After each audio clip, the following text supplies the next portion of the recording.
Hari ini saya dengan Ustaz Safri berada di tempat T Omland, Teluk Bayu, Sungai Petani, Kedah untuk kita sama-sama melawat tempat ataupun tapak kem kepimpinan bagi tahun 2026. Full package Kira 2 hari tu lagi ada penuh, aktiviti penuh. Ada kayak, waterproof feeder, river crossing, semua ada flame fork, survival.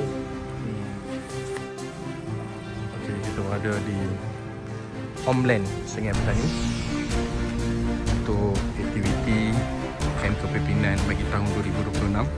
Okey, surau, pasang surau. Okey, kita pergi ke tapak apa? Flying Fork.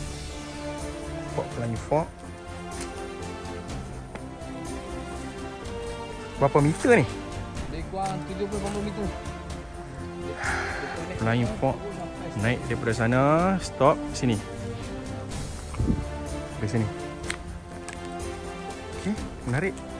Okey, para pelajar masuk hutan, keluar melalui ETT ni, kemudian terus kita akan pergi ke checkpoint untuk berkayak di sini. Kita akan berkayak di muara apa nama sungai ni? Sungai Merbuk, Teluk Bayu. Ni kat sinilah kawasan apa? Berkayak ni. Confident. Ni memang kawasan dia ni.